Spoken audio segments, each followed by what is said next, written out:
출애굽기 20장 1절부터 11절 한 절씩 교독하시겠습니다. 하나님이 이 모든 말씀으로 말씀하여 이르시되 나는 너를 애굽 땅 종류던 집에서 인도하는 네 하나님 여호와 너는 나 외에는 다른 신들을 내게 두지 말라. 너를 위하여 새긴 우상을 만들지 말고 또 위로 하늘의 것이나 아래로 땅에 있는 것이나 땅 안에 물속에 있는 어떤 동물도 만들지 말라. 그것들에게 절하지 말며 그것들을 섬기지 말라. 나 네 하나님 여호와는 질투하는 하나님인즉 나를 미워하는 자의 죄를 갚되 아버지로부터 아들에게로 3, 4대까지 이르게 하거니와 나를 사랑하고 내 계명을 지키는 자에게는 천대까지 은혜를 베푸니라. 너는 네 하나님 여호와의 이름을 망령되게 부르지 말라. 여호와는 그 이름을 망령되게 부르는 자를 죄 없다 하지 아니하리라. 안식일을 기억하여 거룩하게 지키라. 엿새 동안은 힘써 네 모든 일을 행할 것이나 이로 주의 날은 네 하나님 여호와의 안식일이죠. 너나 네 아들이나 네 딸이나 네 남종이나 네 여종이나 네 가축이나 네 문 안에 머무는 개라도 아무 일도 하지 말라. 이는 엿새 동안에 나 여호와가 하늘과 땅과 같이 읽읍시다. 11절은 이는 엿새 동안에 나 여호와가 하늘과 땅과 바다와 그 가운데 모든 것을 만들고 일곱째 날에 쉬었음이라. 그러므로 나 여호와가 안식일을 복되게 하여 그날을 거룩하게 하였느니라. 아멘.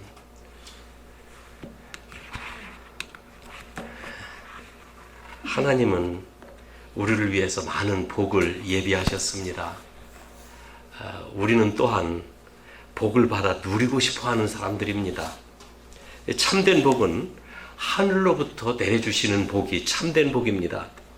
이 복은 하나님과의 바른 관계 속에서 받을 수 있는 복이에요. 이 복을 주시려고 하나님은 자기 백성들에게 계명을 주셨습니다.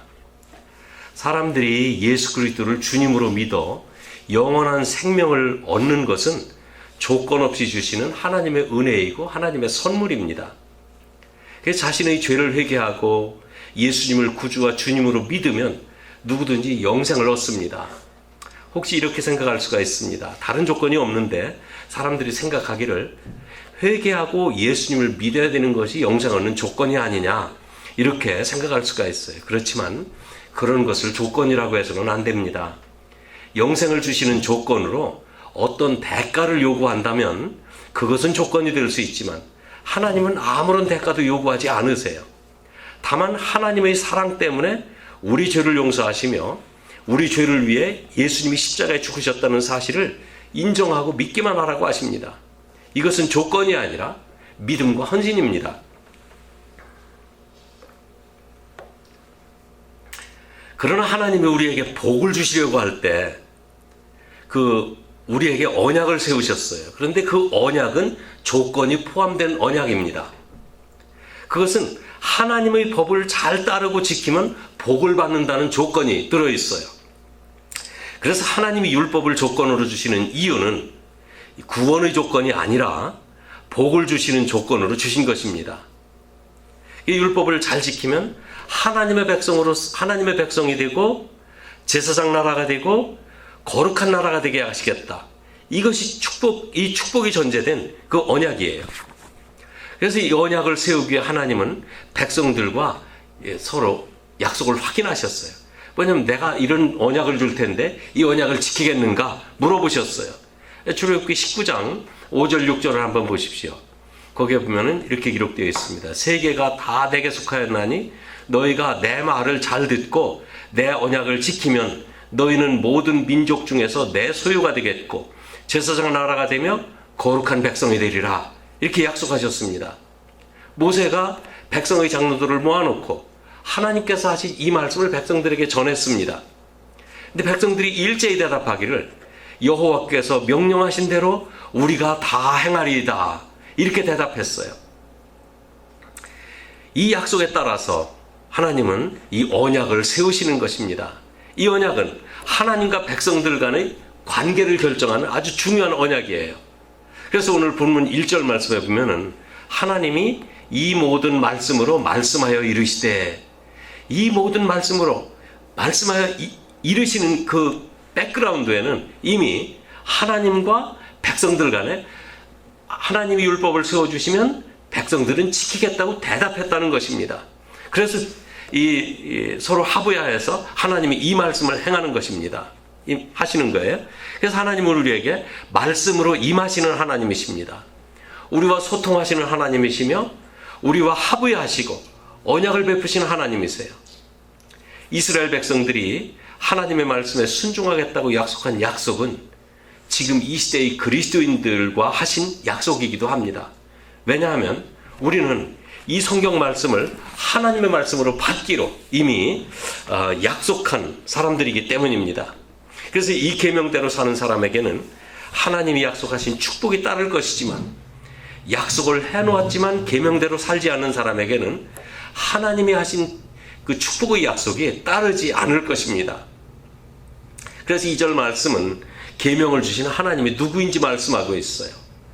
나는 너를 애굽 땅 종되었던 집에서 인도해낸 네 하나님 여호와니라.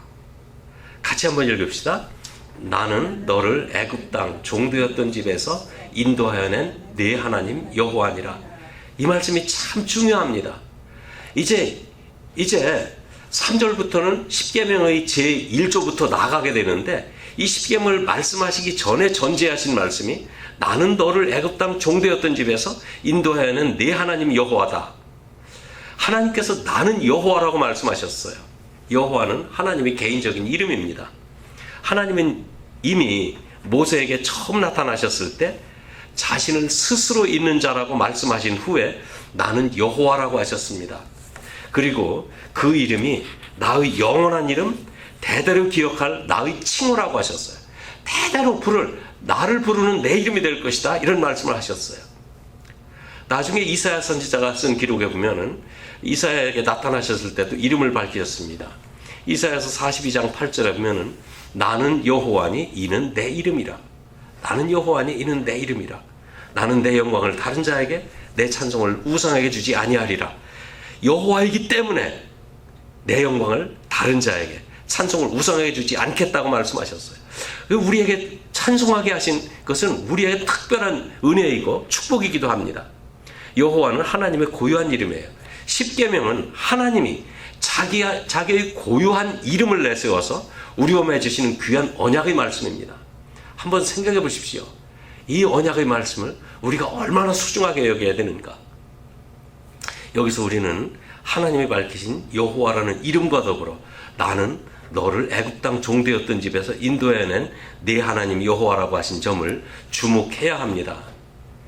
율법을 받는 이스라엘 백성들이 반드시 알아야 될 것은 율법을 주시는 하나님이 누군가 하는 것을 더 알아야 된다는 거예요. 십계명과 율법을 주시는 하나님, 그분은 스스로 존재하시는 여호와 하나님이십니다. 여호와 하나님은 이스라엘을 종되었던 땅 애굽에서 인도해내신 하나님이라고 말씀하셨어요. 많은 내용을 시사하고 있습니다. 몇 가지만 살피면 하나님과 이스라엘의 관계를 밝혀주는 중요한 말씀인데요. 하나님이 아니면 이스라엘 사람을 영원히 애굽에서 종살이 할 수밖에 없었어요. 하나님께서 그들을 구원해 주셨기 때문에 그들이 애굽에서 나올 수 있었습니다. 자력으로 나올 수가 없었어요. 노예 생활이 어떤 것인지 아는 사람들은 이 종살이가 어떤 것인지, 노예 해방이 주는 축복이 얼마나 큰지 잘 알 수 있습니다. 그런데 우리는 노예 생활을 해본 적이 없습니다.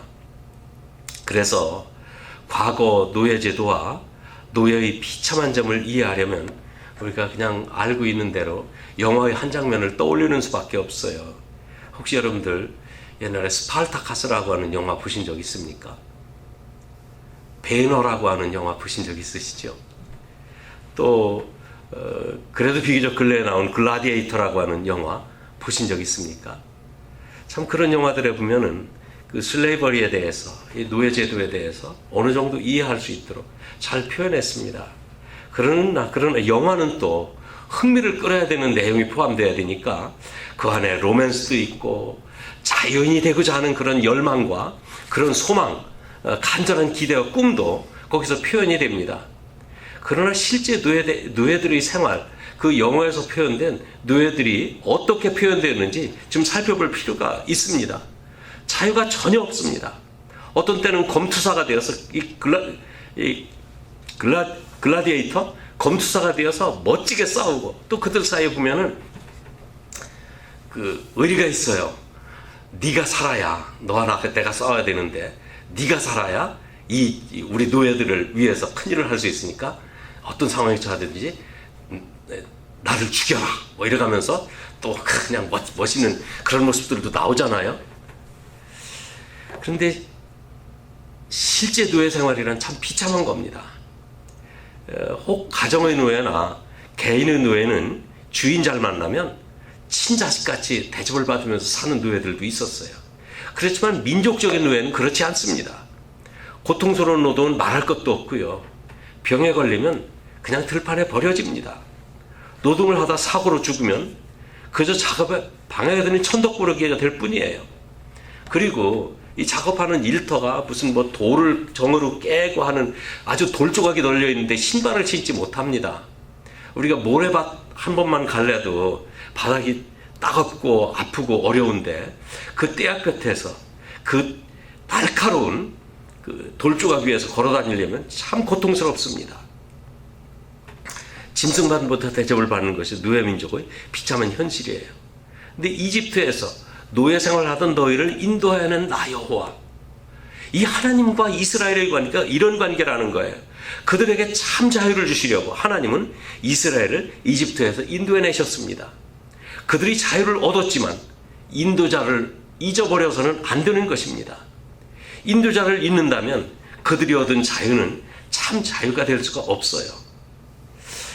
사람들은 생각하기를 억압하는 사람 없이 마음대로 사는 것이 자유라고 생각합니다. 그러나 그것은 참된 자유가 아닙니다.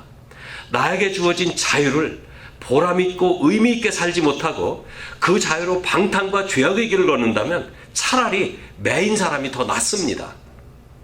이스라엘은 자신들을 노예에서 인도하여 내신 하나님의 뜻을 따라 하나님을 기쁘시게 해드리는 그런 민족이 되어야 되었어요. 하나님께서 그들을 인도해 내신 이유는 그 비참한 노예에서 얻은 그 해방이라는 엄청난 축복을 축복답게 누리게 하시려는 그런 것입니다. 지금도 이스라엘 사람들은 자녀들을 교육할 때 이 사실을 꼭 기억나게 한다고 그래요. 얘들아, 우리 민족은 본래 이집트에서 노예 생활하던 민족이란다. 우리는 그들의 억압을 받아가며 심한 고통과 괴로움 가운데 지내던 민족이란다. 이것을 꼭 가르친다고 그래요. 어느 민족이든지 또 어느 아버지든지 자기 자식에게 나는 거지 출신이다 이렇게 얘기하는 아버지가 없을 겁니다. 우리 집안은 쌍놈 출신이란다 이렇게 가르치는 부모들도 아무도 없을 것입니다.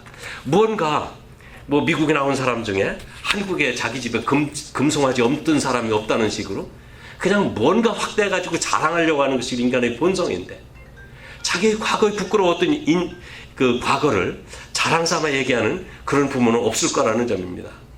지금 한국 사람들, 우리가 얼마나 비참한 민족이었던 것을 인정하지 않는 것 같아요. 종종 얘기하고 싶어서 하지만, 제가 어렸을 때 한국인들 그 말단 공무원들이 난 한 3,000불 받았는 줄 알았더니 어느 분이 아니요 2,500불이에요. 2,500원이에요. 그래. 2,500불이 아니라 2,500원 받았대요. 그러면서 아마 직접 보신 분 같아요. 그런데 이제 2,500원 내지 3,000원 정도였는데 제가 중학교 때 화폐개혁이 됐거든요. 화폐개혁 당시 환율이 1달러에 130원이었습니다. 그러니까 말단 공무원 월급이 한 20달러쯤 되는 거였죠. 20달러 내외가 되는 그런 정도였습니다. 요즘에 아프리카 가난한 나라 공무원 월급이 한 7, 80불, 100불도 안 된다 그러면 우리는 지금 2만 불 시대, 3만 불 시대를 살고 있으니까 그냥 한 달에 한 2,000불 정도 그냥 평균 생각을 하게 되는데, 2,000불 이상 생각하게 되는데, 이거 7, 80불 가지고 어떻게 사냐. 참 아주 불쌍하게 생각합니다. 아주 미개한 나라처럼 여깁니다. 근데 불과 우리도 한 50여 년 전에 그런 그런 세월을 살았던 민족이에요. 우리가 미국에 가서 살면서 어떤 형편에서 미국에 가서 이렇게 정착하고 사는지 우리 과거를 잊어서는 안 됩니다. 그렇기 때문에 우리 오늘의 삶에, 현재의 삶에 감사하며 살아야 되는 거예요. 우리 과거는 어려웠습니다. 우리 조국 형편도 어려웠습니다. 그러니까 우리들이 미국에 사는 우리들의 형편 좋을 리가 없습니다. 고생해가면서 일궈오는 터전들이 지금 살고 있는 삶의 터전입니다. 그런데 이와 같은 삶의 터전이 많이 발전했고 좋아졌어요. 하나님을 믿는 우리 신앙과 무관하지가 않습니다. 우리 조국의 교회들이 폭발적으로 성장하면서 모든 경제적인 부흥도 함께 일어났습니다. 하나님의 은혜인 것을 잊어서는 안 됩니다. 경제적으로 조금 낮게 산다는 것, 그걸 말씀드리는 것이 아닙니다. 우리들의 생각도 높아졌어요. 우리들이 바라보는 미래도 희망적이고 고상한 꿈들도 가졌습니다. 우리들의 자녀들이 높은 교육을 받았고 세계적인 안목을 가지고 세계를 향해서 출발해 나가고 있습니다. 그래서 선진국 국민들과 어깨를 나란히 하면서 함께 일하고 있는 것이 우리 조국의 현실이고 우리 국민들의 현실입니다. 이러한 현실만 생각하면 우리는 교만해질 수가 있습니다. 그러나 우리는 우리가 어떤 상태에서 출발했는지 생각하고 현재의 삶을 감사하는 사람이 마땅히 되어야 합니다. 이스라엘은 노예민족이었어요. 하나님은 너희는 노예 출신이었다. 나 여호와가 너희를 노예에서 인도해냈다. 이 사실을 잊지 말라고 율법을 주시면서 하나님 첫 번째 꺼내시는 말씀입니다. 그래서 지금도 이스라엘 사람들의 전통적인 교육은 이 쇠마 교육에서 출발한다고 그러죠. 쇠마라는 말은 신명기 6장에서 6장 4절에 이스라엘아 들으라 하는 말씀으로 시작하고 있거든요. 이스라엘아 들으라, 이 말이 쇠마 이스라엘 그렇게 시작합니다. 그래서 이 말씀을 거기에 보면은 자녀들을 이렇게 집에 나갈 때든지 집에 있을 때든지 언제든지 이 말씀을 가르치라고 하면서 잊어버리지 않도록 이마에도 매고 손목에도 매고 뭐 하여튼 그런 미간에도 붙이고 뭐 이런 문설주에도 붙이고 이런 글들이 써 있어요. 이와 같이 자녀들에게 하나님의 율법을 가르치되 애굽에서 종살이 할 때 풀려나와서 이런 나라를 이루게 되었다는 것을 가르치라. 이것이 쇠마 교육입니다. 그래서 그들의 쇠마 교육에는 꼭 기억하게 하는 말씀이 있는데 우리 민족은 본래 이집트에서 종살이 하던 민족이었단다. 이 말씀이 포함이 된다고 그래요. 이스라엘 사람들의 위대한 점이 바로 이 점이라고 생각합니다. 우리는 지금 하나님 나라의 시민이 되어서 크리스천이라고 하는 고귀한 이름을 얻었습니다. 그러나 우리가 어디서 출발한 사람인지 알지 않으면 구원의 축복은 참된 구원 축복으로 누릴 수가 없을 것입니다. 우리는 본래 죄의 노예였습니다. 피할 수 없는 하나님의 심판이 우리 앞에 놓여 있었어요. 죄의 노예들은 반드시 심판과 지옥 형벌을 받아야 했습니다. 어느 누구도 자기 힘으로 이 형벌에서 벗어날 수 있는 사람은 없었어요. 이런 우리에게 하나님께서 손을 내미셨습니다. 하나님의 독생자 예수 그리스도를 우리에게 보내셨고 그리고 예수님을 십자가에서 우리 죄를 담당하게 하심으로 우리가 죄의 노예에서 벗어나 자유를 얻게 하셨습니다. 우리가 쇠마 교육을 실천한다면 무슨 말부터 배우고 무슨 말부터 가르쳐야 할까요? 우리는 본래 죄의 종이었단다. 우리는 본래 죄의 종이었다. 여기서부터 출발해야 합니다. 그러므로 겸손해야 합니다. 나는 너를 애굽 땅 종되었던 집에서 인도해낸 네 하나님 여호와니라. 자기 백성에게 계명을 주신 하나님은 곧 이런 하나님이십니다. 감사하지 않습니까? 그런 하나님이 율법을 주시는 것이 감격스럽지 않습니까? 계명을 주시기 전에 이 말씀을 하시는 하나님 그 이유가 무엇이라고 생각하십니까? 하나님을 사랑하며 감사함으로 율법을 실천하는 말씀입니다. 그러므로 감사함으로 이 말씀을 받아야 합니다. 감격스러운 마음으로 이 말씀을 또한 받아야 합니다. 본래 십계명과 그 계명에 따른 명령과 규례들은 할례받은 이스라엘 사람들에게 주신 계명입니다. 노예들을 해방시켜주는 조건으로 주시는 계명이 아닙니다. 이미 노예에서 해방된 그 사람들에게 주시는 계명이에요. 노예로부터 해방되는 그때는 조건이 없었어요. 유월절 어린 양의 피를 통해서 하나님이 일방적으로 이루어 주셨습니다. 그 사람들이 노예에서 해방시켜달라고 하나님께 간구한 적도 없어요. 그렇지만 계명과 율례들은 노예에서 해방되어 가나안 땅에 들어갈 이스라엘 사람들이 하나님과의 관계에서 복을 누리게 하시는 그런 조건부의 이 언약이라는 말씀입니다. 이 말씀을 잘 지키면 하나님의 보호를 받는 민족이 됩니다. 하나님의 말씀에 순종하고 하나님을 경외하면 시후적절한 비를 내려주시겠다고 그랬어요. 그래서 밭의 작물과 들의 짐승들이 번성하는 복을 누릴 수 있다고 했습니다. 그래서 하나님의 계명을 잘 지켜서 복을 누리는 것이 그들의 자랑거리가 되고 이방인들에게 내세울 수 있는 큰 자랑거리가 되어서 복을 주시는 전능하신 하나님을 열방에 알게 하는 것입니다. 그런데 이스라엘 사람들은 자기들이 하나님으로부터 율법을 받은 민족이라는 이것만 자랑했어요. 우리는 율법을 받은 민족이다, 이것만 자랑했어요. 그러나 율법대로 실천하기보다는 오히려 이것이 자랑거리가 됐어요. 그래서 이방 민족의 화려하고 요란한 삶의 방식을 율법대로 실천하기보다 그들의 삶의 방식을 더 부러워했습니다. 그래서 이스라엘 사람들의 생활 방식은 율법에 따라 사는 것이 아니라 이방인들의 삶의 방식을 따랐습니다. 오늘날 우리가 믿음으로 살아가고 있는 삶의 방식이 그렇지 않은지 좀 점검해 보면서 늘 하나님께로 돌이켜야 될 것입니다. 율법에 따라 하나님을 경외하며 하나님께 바른 제사를 드려 하나님을 기쁘시게 해드려야 됨에도 불구하고 율법까지 하나님이 주셨으니까 하나님은 자기네들을 버리지 않으실 것이라고 교만한 생각을 했다는 점입니다. 그런데 하나님은 중심을 보시는 하나님이시지 겉으로 하는 말, 그 말에 속으시는 하나님이 아니십니다. 실생활에서 하나님을 떠난 것 다 아십니다. 우리는 이스라엘 사람들이 잘못한 오류를 거울로 삼아야 합니다. 우리가 하나님의 은혜로 구원받았다고 하면서 실제 생활에서는 하나님을 두려워하는 것도 없고 하나님에 대한 예배도 진정성이 없다면 그것을 하나님이 아신다는 말씀이에요. 여러분, 우리가 정말 하나님이 약속하신 구원의 축복과 풍성하게 채워주시겠다고 하신 약속의 말씀들을 축복으로 누리기를 바라십니까? 그렇다면 이 말씀을 하시는 분이 나를 사랑하시는 하나님인 줄 아시기를 바랍니다. 나를 사랑하시는 하나님이 이 말씀을 주시는 것을 아신다면 계명 하나하나에 관심을 갖는 것이 마땅합니다. 하나님의 말씀은 세월이 지나고 시대가 변해도 영원토록 변치 않은 진리의 말씀입니다. 이 말씀 속에 담겨져 있는 언약의 말씀들이 우리에게 그 말씀대로 이루어지기를 바랍니다. 그것을 기대하는 만큼 하나님 앞에 신실하도록 합시다. 그것은 우리 공동체 내에서 우리들끼리 이루어지는 약속만이 아니라 전능하시고 사랑하시는 하나님 앞에서 신실할 것을 약속하는 언약이 되어야 마땅할 것입니다.